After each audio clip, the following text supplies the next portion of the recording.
प्यारे बच्चों, मैं डॉक्टर प्रेशी गुप्ता कक्षा 12 की रसायन विज्ञान की कक्षा में आप सभी का स्वागत करती हूँ। बच्चों, आज हम रसायन विज्ञान भाग 2 के अध्याय 10 हेलो एल्केन्स तथा हेलो एरीन्स का अध्ययन करेंगे। कक्षा आरंभ करने से पहले मैं आपको यह बता दूं कि आज का यह व्याख्यान इस अध्याय का तीसरा व्याख्यान है और इससे पहले वाले व्याख्यान में हमने हेलो एल्केन्स को बनाने की विभिन्न विधियों का अध्ययन किया था। तो बच्चों, चलिए देखते हैं कि आज के इस व्याख्यान के चर्चा के मुख्य बिंदु क्या हैं। तो शुरू करते हैं बच्चों। तो बच्चों, आज हम हेलो एरीन अर्थात एरिल हैलाइड को बनाने की विधियों का अध्ययन करेंगे, जिसमें हम देखेंगे कि किस प्रकार एरिल हैलाइड बनाया जा सकता है इलेक्ट्रॉन रागी एरोमेटिक प्रतिस्थापन के द्वारा अर्थात इलेक्ट्रोफिलिक एरोमेटिक सब्स्टिट्यूशन रिएक्शन के द्वारा, और एक नाम अभिक्रिया है जो बहुत महत्वपूर्ण है, सैंड मायर अभिक्रिया के द्वारा। तो बच्चों, और उसके बाद हम हेलो एल्केन्स के कार्बन हैलोजन आबंध की प्रकृति का भी अध्ययन करेंगे। तत्पश्चात हम हेलो एल्केन्स तथा हेलो एरीन्स के भौतिक गुणधर्मों का भी अध्ययन करेंगे। तो चलिए शुरू करते हैं बच्चों। तो बच्चों, जब हम शुरू करते हैं हेलो एरीन का निर्माण, और हम किससे शुरू कर रहे हैं बच्चों? इलेक्ट्रोफिलिक एरोमेटिक सब्स्टिट्यूशन रिएक्शन के द्वारा। तो बच्चों, अगर बेंजीन सीधे सीधे क्लोरीन से अभिक्रिया करे तो क्या होता है? ठीक है बच्चों, तो इस अभिक्रिया में कोई अभिक्रिया नहीं होगी, नो रिएक्शन। ठीक है, क्यों कोई अभिक्रिया नहीं होती है बच्चों? क्योंकि क्लोरीन जो होता है वो सफिशिएंटली इलेक्ट्रोफिलिक नहीं होता है। ठीक है, और जो बेंजीन है वो बहुत स्थायी यौगिक है, वो विभिन्न अनुनादी संरचनाओं के द्वारा स्थायित्व प्राप्त करता है। तो अगर बेंजीन पर हमें अटैक कराना है तो हमारे पास जो इलेक्ट्रोफाइल होना चाहिए वो प्रबल इलेक्ट्रोफाइल होना चाहिए। तो अगर हमें क्लोरीन से बेंजीन की अभिक्रिया कराकर क्लोरोबेंजीन प्राप्त करना है तो हम क्या करें? तो देखिए, हम क्या करते हैं, एक लुईस अम्ल का प्रयोग करते हैं, निर्जल AlCl3 अर्थात निर्जल एल्युमिनियम क्लोराइड का प्रयोग करते हैं। तो हमें क्या प्राप्त होता है? क्लोरोबेंजीन प्राप्त होती है और हाइड्रोजन क्लोराइड प्राप्त होता है। देखिए, इस अभिक्रिया की क्रियाविधि देखते हैं कि कैसे यह अभिक्रिया होती है।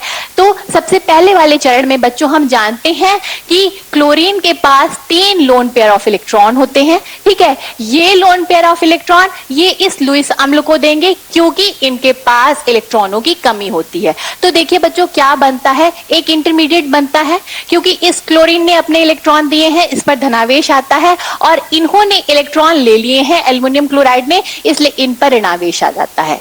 क्योंकि क्लोरीन एक विद्युत ऋणात्मक तत्व है, ठीक है, तो वो इस बंध के इलेक्ट्रॉनों को अपनी ओर खींचता है। और देखिए बच्चों, हमें क्या प्राप्त होता है? क्लोरीनियम आयन प्राप्त होता है और AlCl4- प्राप्त हो जाता है। ठीक है, तो अब ये जो क्लोरीनियम आयन है ये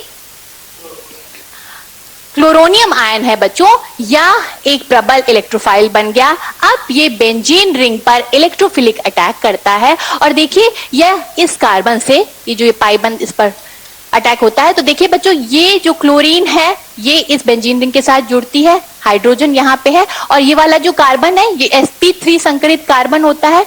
क्योंकि इस वाले कार्बन से देखिए बंध एक कम हो गया है, इसलिए इस पर धिनावेश आ जाता है, और इसे हम सिग्मा कॉम्प्लेक्स कहते हैं या एरोनियम आयन भी कहते हैं बच्चों। क्योंकि ये AlCl4- रिएक्शन सिस्टम में पहले से ही मौजूद है, तो ये क्या करता है, ये इस H+ आयन को ले लेता है। ठीक है, तो हाइड्रोजन अपने इलेक्ट्रॉन लेकर नहीं जाएंगे, ये इलेक्ट्रॉन छोड़कर जाएंगे, और ये इलेक्ट्रॉन जो होता है फिर क्या करते हैं, इन दोनों कार्बन के बीच में डबल बॉन्ड बन जाता है और हमें क्लोरोबेंजीन प्राप्त होता है, हाइड्रोजन क्लोराइड प्राप्त होता है और एल्युमिनियम ट्राइक्लोराइड अलग हो जाता है। ठीक है, तो बच्चों यहां हमने देखा कि एक इलेक्ट्रोफाइल बेंजीन रिंग पर अटैक करता है और दूसरा H+ आयन, यानी कि दूसरा भी इलेक्ट्रोफाइल ही है जो बेंजीन रिंग से निकल रहा है। तो इसका मतलब एक इलेक्ट्रोफाइल की जगह दूसरा इलेक्ट्रोफाइल लगता है, इसका मतलब इलेक्ट्रोफाइल का प्रतिस्थापन हो रहा है, इसीलिए इसको इलेक्ट्रोफिलिक सब्स्टिट्यूशन रिएक्शन कहते हैं।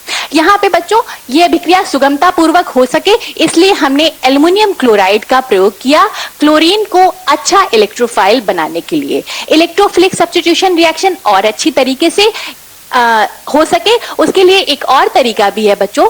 हम क्या करते हैं, बेंजीन रिंग पर एक इलेक्ट्रॉन दाता समूह लगा देते हैं जो बेंजीन रिंग को इलेक्ट्रॉन देते हैं। यहाँ पे हमने मेथिल समूह लगाया है और मेथिल समूह जो होता है वो हाइपर कॉन्जुगेशन अर्थात अति संयुग्मन के द्वारा इलेक्ट्रॉन देता है बेंजीन रिंग को और बेंजीन रिंग को इलेक्ट्रॉन रिच कर देता है।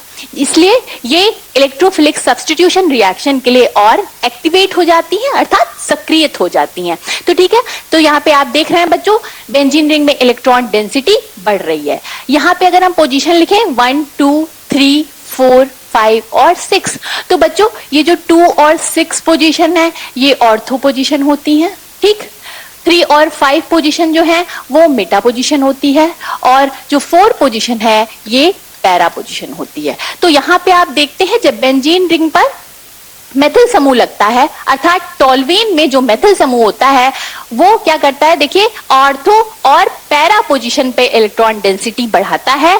तो इसीलिए जो इलेक्ट्रोफाइल आएगा वो ऑर्थो और पैरा पोजीशन पे आएगा अर्थात टोल्यूइन में जो मेथिल समूह होता है वो ऑर्थो पैरा डायरेक्टिंग होता है। ठीक है, तो बच्चों जब टोल्यूइन की अभिक्रिया हेलोजन के साथ होती है, हेलोजन यहाँ क्लोरीन भी हो सकता है और ब्रोमीन भी हो सकता है आयरन की उपस्थिति में। तो बच्चों यहाँ पे देखिए आयरन जो होता है वो हेलोजन के साथ अभिक्रिया करके फेरिक हैलाइड बनाता है और ये फेरिक हैलाइड जो होता है एल्युमिनियम ट्राइक्लोराइड की ही भांति लुईस अम्ल का कार्य करता है। ठीक है, तो देखिए बच्चों जब टोल्यूइन की अभिक्रिया हेलोजन के साथ होती है तो ऑर्थो हेलोटोल्यूइन और पहला हेलोटोल्यूइन का मिश्रण प्राप्त होता है। अगर हम क्लोरीन लेंगे तो ऑर्थो क्लोरोटोल्यूइन और पैरा क्लोरोटोल्यूइन का मिश्रण प्राप्त हो जाएगा और अगर ब्रोमीन लेंगे तो ऑर्थो ब्रोमोटोल्यूइन और पैरा ब्रोमोटोल्यूइन का मिश्रण प्राप्त हो जाएगा। आगे बढ़ते हैं और देखते हैं कि किस प्रकार बेंजीन से हम क्या बनाएं, आयोडो बेंजीन। ठीक है, तो बच्चों यहां पर पिछली ही रिएक्शन के जैसे अगर आयोडीन और AlCl3 ले ले तो क्या यह अभिक्रिया हो जाएगी?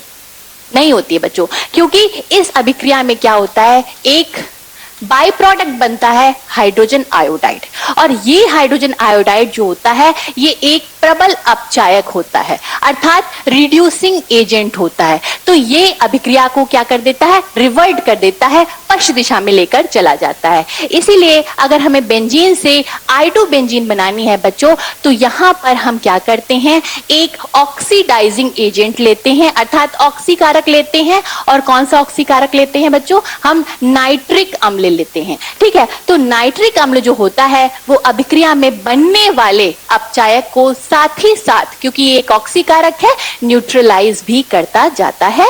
तो इस प्रकार हमें बेंजीन से आयोडो बेंजीन प्राप्त हो जाती है।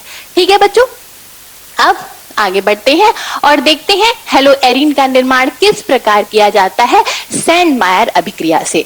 तो बच्चों जब प्राथमिक एरोमेटिक अमीन, ये एनिलीन है जो कि एक प्राथमिक एरोमेटिक अमीन है, जब अभिक्रिया करती है नाइट्रस अम्ल के साथ, ठीक है, और ये नाइट्रस अम्ल कैसे प्राप्त होगा बच्चों, जब ये दोनों अभिक्रिया करेंगे, सोडियम नाइट्राइड और हाइड्रोजन हैलाइड जब अभिक्रिया करते हैं तो देखिए बच्चों हमें क्या प्राप्त होता है, नाइट्रस अम्ल प्राप्त होता है और सोडियम हैलाइड प्राप्त होता है। ठीक है, और यह अभिक्रिया कितने ताप पर होनी चाहिए, 273 से 278 केल्विन अर्थात 0 से 5 डिग्री सेंटीग्रेड पर जब यह अभिक्रिया होती है तो बेंजीन डायजोनियम हैलाइड प्राप्त होता है। ठीक है बच्चों, और ये जो अभिक्रिया है ये ताप सेंसिटिव अभिक्रिया है बच्चों, ताप का विशेष ध्यान रखेंगे। अगर ताप ज्यादा हो जाता है तो बेंजीन डायजोनियम हैलाइड जो होता है वो स्थायी नहीं बनता है।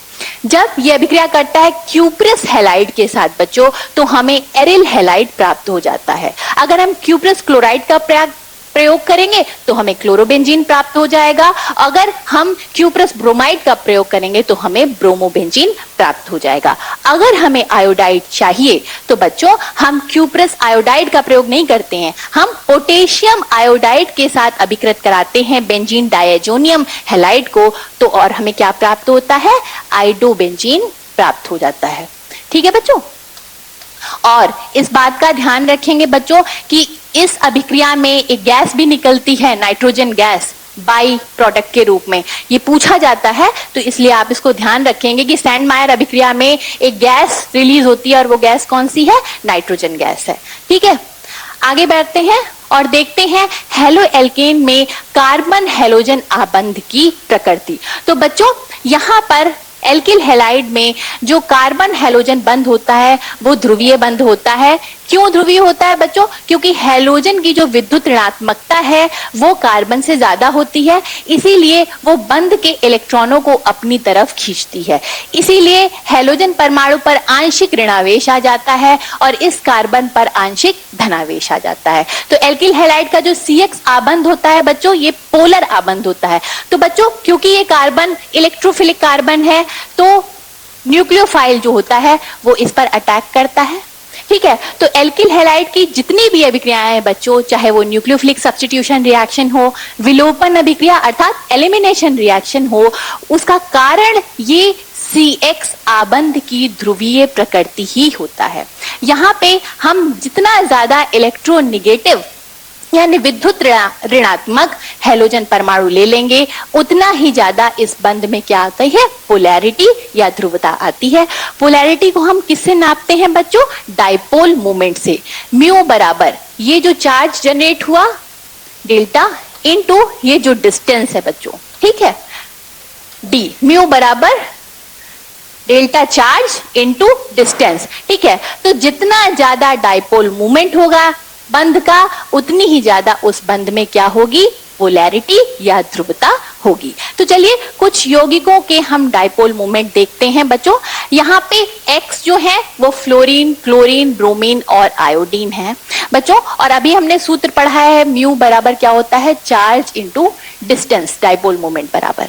तो बच्चों एक सिंपल हम लोगों ने हाइड्रोजन हैलाइड का जो डाइपोल मोमेंट पढ़ा था, ठीक है, डाइपोल मोमेंट हाइड्रोजन हैलाइड का, तो उसका ऑर्डर होता है HF का सबसे ज्यादा होता है, फिर HCl का, फिर HBr का, ठीक है, और लास्ट में सबसे कम होता है HI का। और ऐसा इस कारण से होता है बच्चों क्योंकि फ्लोरीन की विद्युत ऋणात्मकता, इलेक्ट्रोनेगेटिविटी सबसे ज्यादा है, अतः ये जो चार्ज क्रिएट करते हैं वो सबसे ज्यादा फ्लोरीन क्रिएट करती है। ठीक है, लेकिन यहाँ पे हम देखते हैं कि मेथिल क्लोराइड का ये वैल्यू किसकी है बच्चों? मेथिल क्लोराइड की। मेथिल क्लोराइड का जो डाइपोल मोमेंट होता है वो मेथिल फ्लोराइड से क्या होता है बच्चों? ज्यादा होता है। और ऐसा क्यों होता है बच्चों? क्योंकि देखिए यहाँ पर कार्बन और क्लोरीन के बंध की जो डिस्टेंस है वो यहाँ के कार्बन फ्लोरीन के बंध की डिस्टेंस से ज्यादा होती है, क्योंकि डाइपोल मोमेंट बंध की दूरी पर भी निर्भर करता है। तो मेथिल क्लोराइड में ये जो डिस्टेंस वाला फैक्टर है ये डोमिनेट करता है बच्चों। तो ये एक एक्सेप्शन है, आप इसको ध्यान रखेंगे कि मेथिल क्लोराइड का डाइपोल मोमेंट ज्यादा होता है मेथिल फ्लोराइड से, उसके बाद मेथिल ब्रोमाइड और लास्ट में मेथिल आयोडाइड। बच्चों ये क्वेश्चन आता है, एक्सेप्शन है, आप ध्यान रखेंगे। अगर हम बात करें डाइहेलोमेथेन और ट्राइहेलोमेथेन की, तो ये जो है वो सिंपल हाइड्रोजन हैलाइड का ही ट्रेंड फॉलो करते हैं और फ्लोरीन से आयोडीन की तरफ आने पर डाइपोल मोमेंट घटता है बच्चों। ठीक है, आगे बढ़ते हैं और पढ़ते हैं हेलो एल्केन्स के भौतिक गुणधर्म। तो बच्चों शुद्ध अवस्था में एल्किल हैलाइड रंगहीन होते हैं, परंतु एल्किल ब्रोमाइड और एल्किल आयोडाइड प्रकाश के संपर्क में आने पर रंगीन हो जाते हैं। बच्चों क्यों रंगीन हो जाते हैं? क्योंकि एल्किल ब्रोमाइड जब प्रकाश के संपर्क में आते हैं तो देखिए ये कुछ मात्रा में टूटते हैं। किसमें टूटते हैं? ब्रोमीन में। सेम वैसी ही रिएक्शन होती है एल्किल आयोडाइड में। ठीक है, और ये जो ब्रोमीन और आयोडीन उत्पन्न होती है ये इसी एल्किल हैलाइड में घुलित अवस्था में रहती है, जिसके कारण एल्किल ब्रोमाइड और एल्किल आयोडाइड हमें रंगीन दिखाई देते हैं। अब बात करते हैं दूसरे भौतिक गुणधर्म की, जो है क्वथनांक। बच्चों क्वथनांक वह ताप होता है जिस पर किसी द्रव का बाष्प दाब वायुमंडलीय दाब के बराबर हो जाता है और वह द्रव उबलने लगता है। तो देखिए बच्चों यहाँ हम देखते हैं कि एथिल ब्रोमाइड है, ये एथिल ब्रोमाइड का जो क्वथनांक है वो 39 डिग्री सेंटीग्रेड होता है, जबकि एथेन का क्वथनांक -89 डिग्री सेंटीग्रेड होता है। देखिए तो बच्चों ये जो एथिल ब्रोमाइड है ये कैसे प्राप्त हुआ है? इस एथेन से एक हाइड्रोजन के प्रतिस्थापन से प्राप्त हुआ है। एक हाइड्रोजन का प्रतिस्थापन हुआ है सिर्फ ब्रोमीन परमाणु के द्वारा।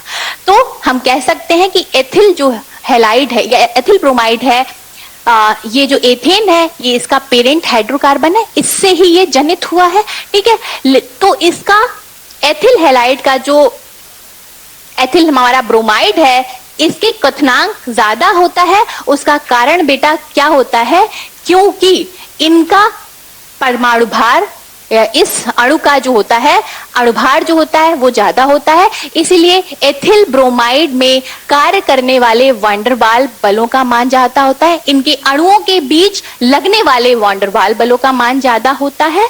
और क्योंकि आपने अभी पढ़ा कि आरएक्स बंध की जो प्रकृति होती है वो पोलर होती है, तो यहां पर हाइड्रोकार्बन में डाइपोल डाइपोल अट्रैक्शन फोर्सेस काम नहीं करते हैं, जबकि एल्किल हैलाइड में वॉन्डरवाल फोर्सेस के अलावा डाइपोल डाइपोल फोर्सेस भी काम करते हैं, जिसकी वजह से एल्किल हैलाइड में का जो क्वथनांक होता है वो पेरेंट हाइड्रोकार्बन की अपेक्षा ज्यादा होता है। ठीक है बच्चों, अब आगे बढ़ते हैं।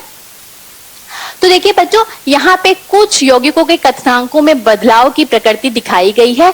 जैसे जैसे हमारे एल्किल समूह का आकार बड़ा होता जाता है बच्चों, क्वथनांक बढ़ता जाता है। ठीक है, मेथिल क्लोराइड का क्वथनांक -24 है, एथिल क्लोराइड का 12 डिग्री सेंटीग्रेड, प्रोपिल क्लोराइड का 47 डिग्री सेंटीग्रेड और एन ब्यूटिल क्लोराइड का 78 डिग्री सेंटीग्रेड। और ऐसा इस कारण होता है कि एल्किल समूह का आकार बढ़ने के साथ साथ वंडरवाल बलों का मान बढ़ता है, क्योंकि पृष्ठ क्षेत्रफल बढ़ता है। तो यहाँ पर हम लिख सकते हैं बच्चों कि वांडरवाल्स बल जो होते हैं बल वो समानुपाती होते हैं पृष्ठ क्षेत्रफल के।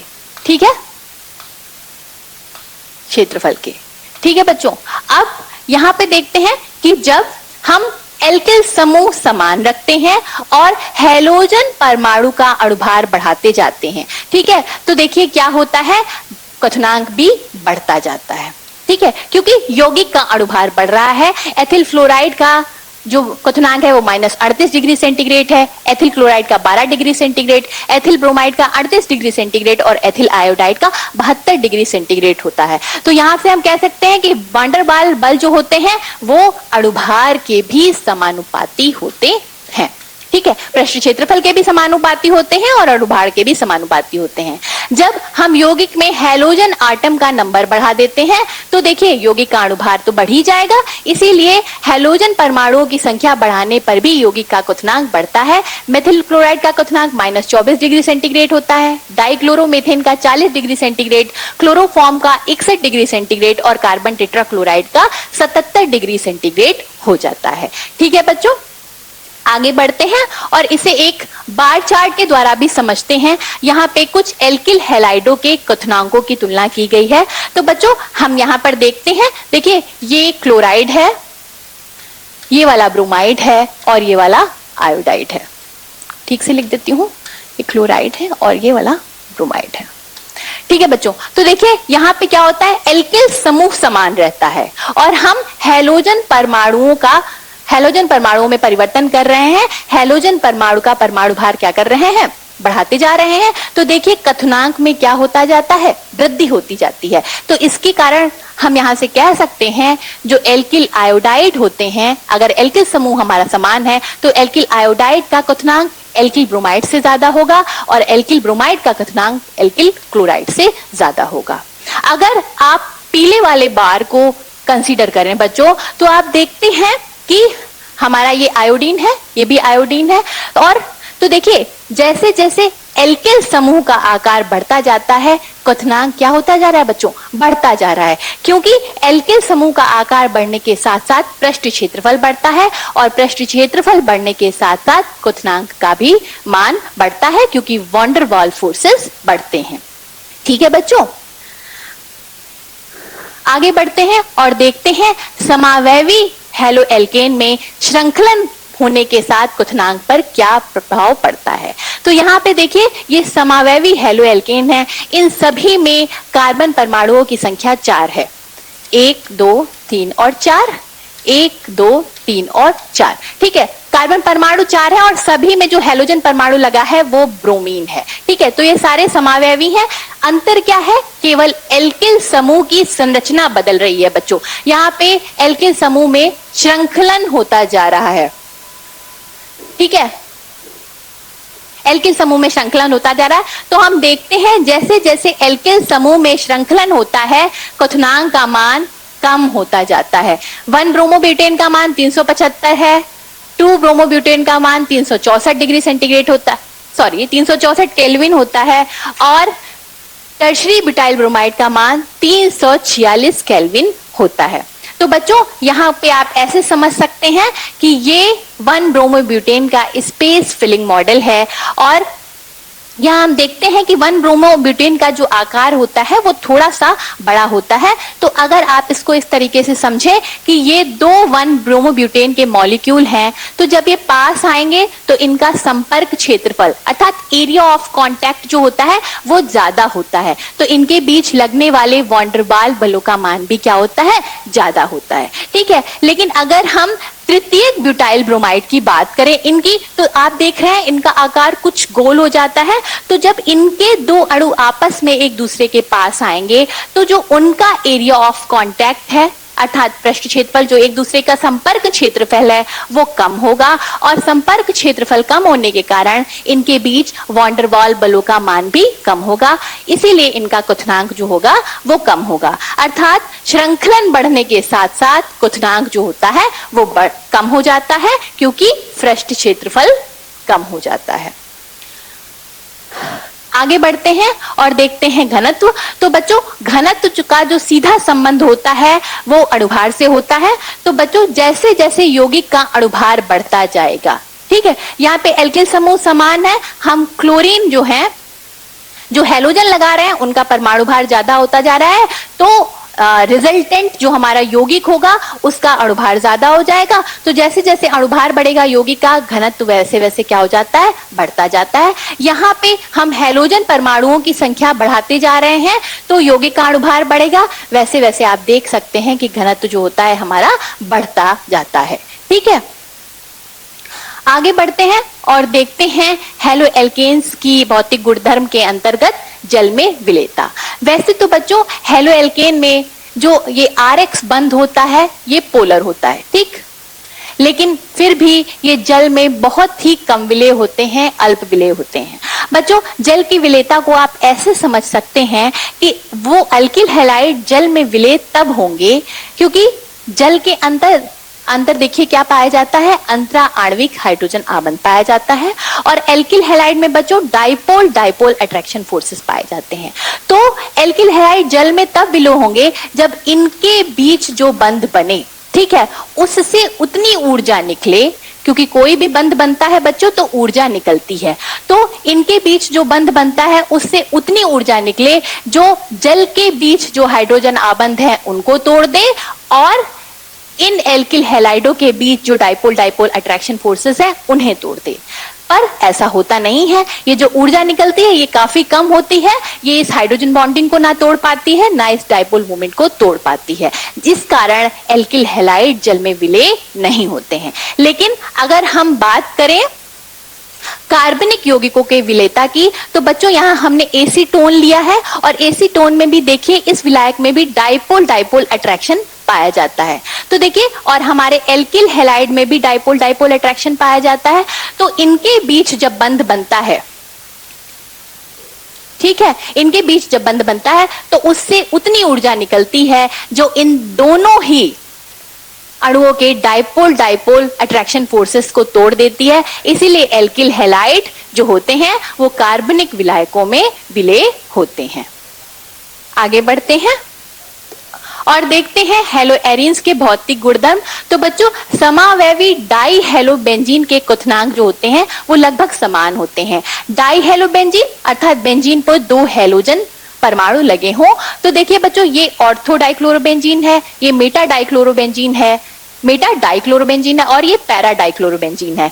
और इनके जो क्वथनांक हैं वो देखिए लगभग समान होते हैं। इसका 453 केल्विन है, इसका 446 केल्विन है और इसका 448 केल्विन है।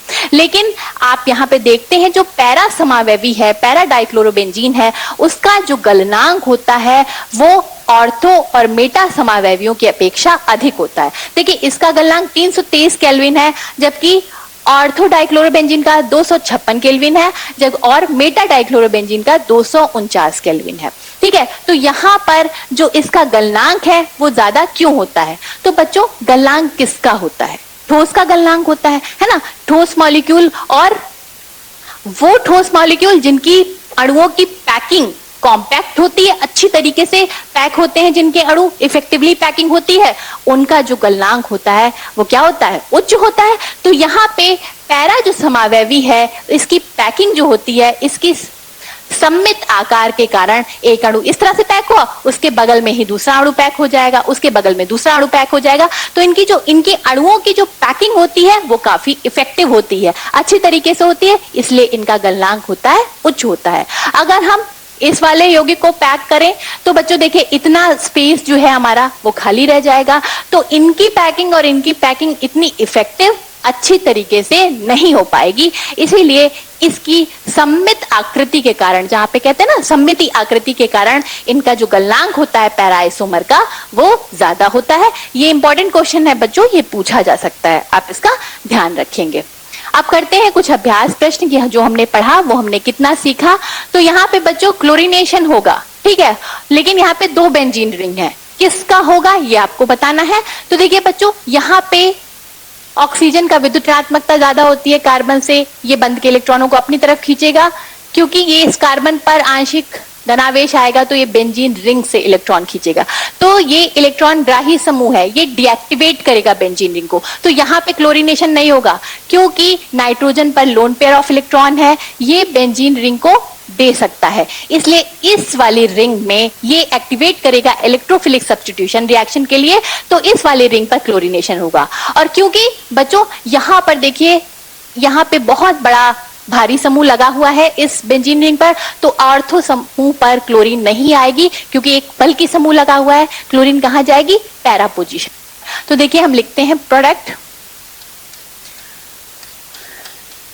NHCO,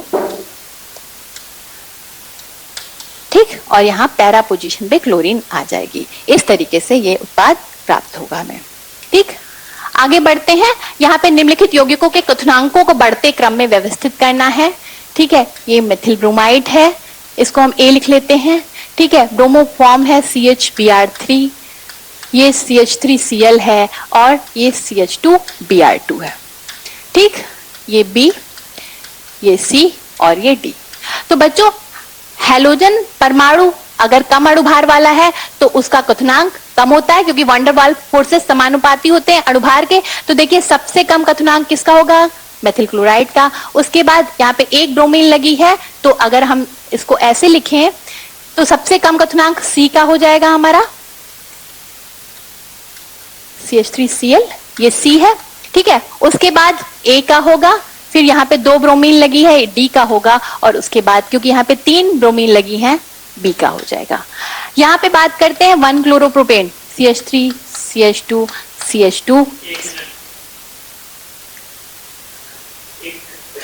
अच्छा, तो बच्चों यहाँ पे ये 1 क्लोरोप्रोपेन है, इसको A लिख लेते हैं। आइसोप्रोपिल क्लोराइड है, इसको B लिख लेते हैं। और 1 क्लोरोब्यूटेन है, CH2, CH2, Cl, CH2, ये C है। ठीक है, तो बच्चों देखिए यहाँ पे एल्किल समूह का श्रृंखलन हो गया है, तो ये इसका क्वथनांक सबसे कम होगा। फिर यहाँ पे कार्बन 3 ही है, ये A है, और ये C का क्वथनांक जो होगा, क्योंकि यहाँ पे 4 कार्बन है, सबसे ज्यादा हो जाएगा। ठीक है, आगे बढ़ते हैं बच्चों, और ये आपका गृह कार्य है। यहाँ आपको बताना है कि क्लोरोबेंजीन का द्विध्रुव आघूर्ण जो होता है साइक्लोहेक्सिल क्लोराइड की तुलना में कम क्यों होता है। एनिलीन से मोनोब्रोमोबेंजीन आप किस प्रकार प्राप्त करेंगे, और इन यौगिकों के घटते हुए कथनांकों के क्रम में आपको लगाना है।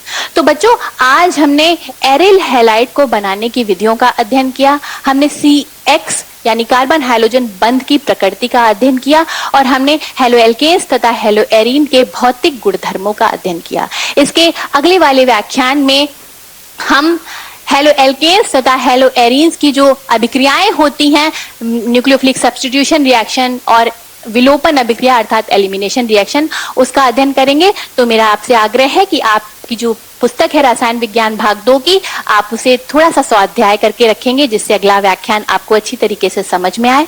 आशा करती हूँ कि आज का व्याख्यान आपको समझ में आया होगा। धन्यवाद।